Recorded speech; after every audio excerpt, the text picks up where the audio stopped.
과세 거래에 대한 연습 문제를 보도록 할게요. 첫 번째 문제 보시면 부가가치세법상 재화의 공급으로 보는 것은 이렇게 있죠. 증여세, 즉 세금을 건물로 물납하는 경우 이것은 과세 대상에서 제외되는 겁니다. 그리고 사업의 포괄 양수도도 마찬가지죠. 과세 대상에서 제외되는 겁니다. 그리고 담보 목적으로 제공하는 것도 과세 대상에서 제외되는데, 네 번째 보시면 폐업 시 잔존재화, 이것은 간주 공급이죠. 따라서 재화의 공급으로 보게 되어 있습니다. 그 다음에 세 번째 보시면 용역의 공급으로 과세하지 않는 경우는 어느 것인가? 건설업자는 용역 공급 사업자입니다. 따라서 건설 자재 전부 또는 일부를 부담하는 경우 다 용역의 공급으로 보게 되어 있어요. 두 번째 보시면 상대방으로부터 인도받은 재화에 대해서 주요 자재를 전혀 부담하지 않고 단순히 가공만 하여 주는 경우, 이것은 가공계획이죠. 따라서 인가공이라고도 표현합니다. 이것은 용역의 공급으로 과세하게 되어 있습니다. 그리고 세 번째 보시면 산업상, 상업상 또는 과학상의 지식, 경험 또는 숙련에 관한 정보를 제공하는 경우, 이것은 용역의 공급이 되는 거죠. 네 번째 보시면 용역의 무상 공급의 경우에는 과세되지 않습니다. 다만 예외적으로 과세되는 게 있죠. 요 하단에 보시면 특수관계자 간 부동산 무상 임대 용역은 과세되게 돼 있어요. 근데 여기서 제외라고 그랬죠. 그래서 용역의 무상 공급은 과세 대상에서 제외된다는 거 여러분들이 알고 계시면 되겠어요. 네 번째 보시면 다음은 부가가치세법상 간주 공급에 관한 설명이다. 가장 틀린 것은 간주 공급은 자가 공급, 개인적 공급, 사업상 증여, 폐업 시 잔존재화 네 가지로 분류하게 되어 있다는 거 여러분들 반드시 숙지하셔야 돼요. 그리고 간주 공급은 실지 공급과 같이 세액세를 교부해야 된다. 요게 잘못되어 있죠. 이 간주 공급 중에서 직매장 반출만 세액세를 교부하게 됐어요. 부가세법의 대원칙이 뭐라고 했습니까? 사업장별 과세원칙이죠. 그래서 사업장 간의 직매장 반출 이동했으면 세액세를 거부하게 돼 있다는 거.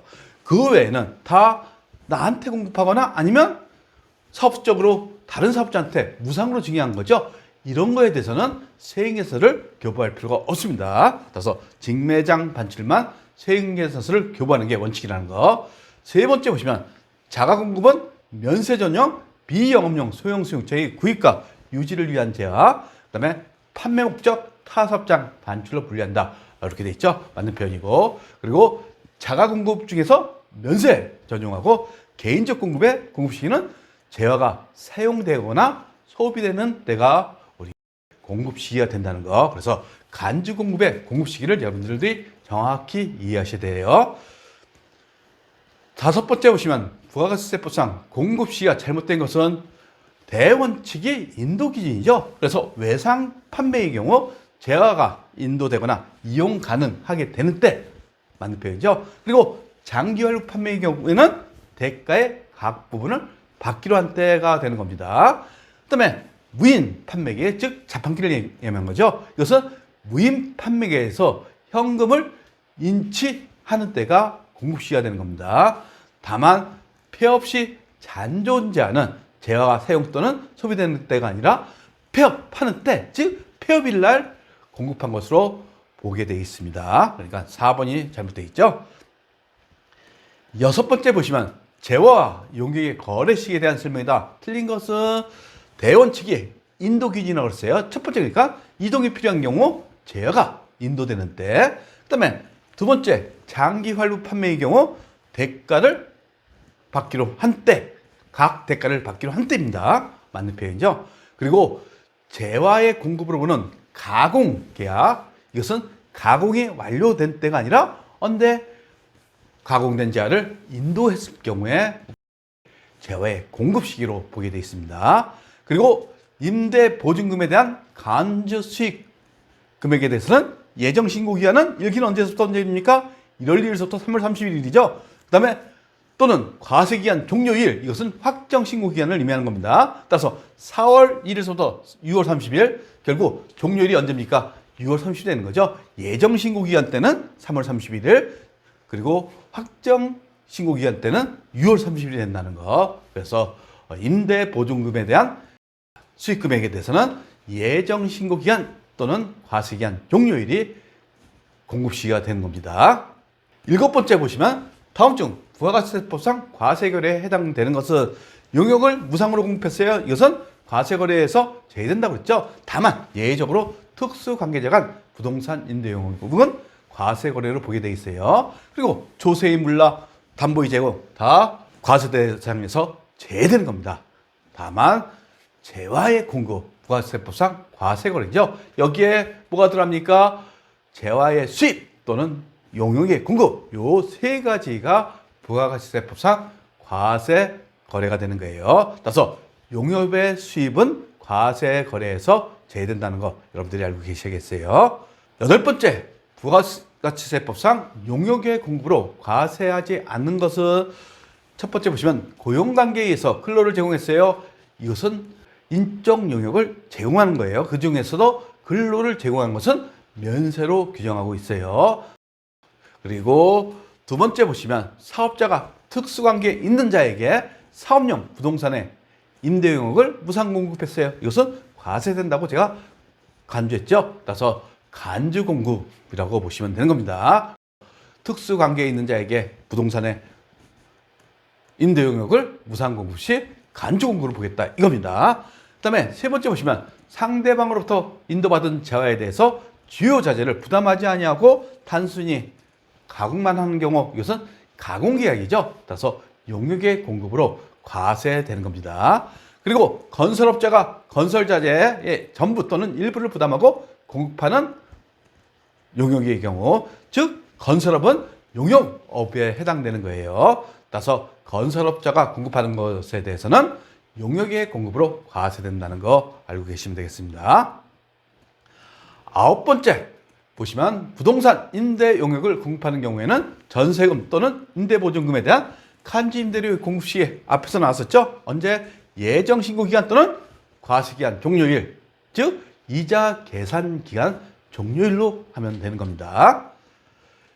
10번째 보시면 재화의 공급 시기가 대가의 각 부분을 받기로 한 때가 적용될 수 없는 것은 4가지가 있었죠. 어떻게 있었습니까? 장기 할부 판매, 완성도 기준 지급, 중간 지급 조건부, 그 다음에 계속적 공급이 있었죠. 근데 기한부 판매는 기한을 정한 거죠. 따라서 판매가 확정 시 재화의 공급 시기가 되는 겁니다. 그리고 하나 추가되는 게 이제 계속적 공급. 결국 4개는 반드시 여러분들이 숙지하고 있어야 됩니다. 그래서 대가의 각 부분을 합계 되니까 공급 시기가 되는 거 4가지는 여러분들이 반드시 숙지하셔야겠죠. 그 다음에 11번째 보시면 재화 공급의 특례에 해당하는 간주 공급으로 볼 수 없는 것은 개인적 공급은 간주 공급이죠. 그 다음에 자기의 과세사업과 관련한 취득한 재화를 면세 전용, 이것은 자가 공급이 되는 겁니다. 이것도 마찬가지로 간주 공급이죠. 그 다음에 폐업 시 잔존재화도 간주 공급에 해당되는 거예요. 근데 사업용 기계장치의 양도는 유상 공급이 되는 거죠. 그래서 간주 공급은 무상 공급했을 적에 공급으로 의지하는 것을 의미하는 겁니다. 12번째 보시면 재화의 공급 시기로 옳지 않은 것은 상품권 등을 판매하고 상품권이 현물과 교환되는 경우 상품권을 판매하는 때가 아니죠. 언제 기준? 현물하고 상품권하고 교환했을 경우 이때 우리는 재화의 공급 시기로 보는 겁니다. 그러니까 상품권을 판매하는 때 잘못됐죠. 그 다음에 현금 판매, 외상 판매 인도 기준이죠. 재화가 인도되거나 이용 가능하게 되는 때 이렇게 했어요. 그 다음에 재화의 공급으로 보는 가공의 경우 이것은 마찬가지로 인도 기준이죠. 가공된 재화를 인도하는 때. 그 다음에 반환 조건부 판매, 동의 조건부 판매, 그 밖에 조건부 판매 경우 그 조건이 성취되거나 기한이 지나 판매가 확정되는 때 결국 기업의 기준에 시용 판매하고 비슷하다고 보시면 되는 겁니다. 13번째 보시면 용역의 공급에 해당하지 않은 것은 건설업은 계속 나옵니다. 용역업이라고 그랬죠. 그래서 용역의 공급에 해당되는 거예요. 그 다음에 두 번째 부동산의 매매 또는 그 중개를 사업 목적으로 나타내어 부동산을 판매하는 것은 이것은 재화의 공급에 해당하는 거죠. 그래서 용역의 공급에 해당하지 않습니다. 그 다음에 산업상, 상업상 또는 과학상의 지식, 경험 또는 숙련에 관한 정보 즉 노하우를 제공한다고 보시면 되는 거예요. 이것도 마찬가지로 용역계획 공급에 해당되는 거죠. 그 다음에 네 번째 보시면 자기가 주요 자재를 전혀 부담하지 아니하고 가공계약이죠. 이것은 용역계획 공급이 되는 겁니다. 상대방으로부터 인도받은 제안을 단순히 이것을 우리는 인가공이라고도 표현하죠. 주관식 보도록 하겠습니다. 과세 사업자인 주식회사 서초는 제품인 기기장치를 공급하는 계약을 아래와 같이 체결했다. 이렇게 쓰세요. 그러면 2기 예정 신고 기간에 과세 표준에 포함되어야 할 공급가액은 2기 예정 신고니까 7월 1일부터 9월 30일이 되는 겁니다. 총 판매 대금은 650만 원. 그 다음에 계약금 3월 15일 날 200만 원 지급했죠. 그 다음에 중도금하고 잔금이 있어요. 결국 분할 지급됐죠. 계약금 이에 분할 지급됐어요. 그리고 계약금은 3월 15일이고 잔금이 9월 30일이죠. 6개월 이상 걸렸어요. 그러면 이러한 것에 대해서 제가 설명했죠. 뭡니까? 중간지급조건부 계약이 되는 거예요. 따라서 대가의 각 부분을 받기로 한 때가 공급시기가 되는 거예요. 그러면 2기 예정신고기간이라고 했으니까 7월 1일부터 9월 30일까지 받은 것을 의미하는 거죠. 따라서 7월 15일 날 얼마 받았어요? 150만 원 받았어요. 그리고 9월 30일 날 150만 원 받았어요. 그러면 300만 원이 공급가액이 되는 겁니다. 두 번째 보시면 재화의 공급으로 보지 아니하는 거래를 모두 고르시오. 반복 목적. 이것은 재화의 공급으로 보지 않죠. 그 다음에 사업장별로 그 사업에 관한 모든 권리와 의무를 포괄적으로 승계시키는 사업의 양도. 사업의 양도도 재화의 공급을 보지 않습니다. 근데 매매 계약에 의한 재화의 인도는 재화의 공급을 보게 돼 있죠. 그리고 폐업 시 잔존재화 그리고 매입세액을 공제받았다고 되어 있죠. 이게 이제 핵심입니다. 따라서 이것도 마찬가지로 재화의 공급으로 보게 됐어요. 간주 공급에 해당되니까. 그렇죠? 그리고 상속세를 물납하기 위하여 부동산을 제공하는 것. 이것은 조세의 물납은 재화의 공급으로 보지 않습니다. 따라서 A, B, E가 재화의 공급으로 보지 않는 거래를 의미하는 겁니다. 구독과 좋아요는 우리에게 큰 힘이 됩니다.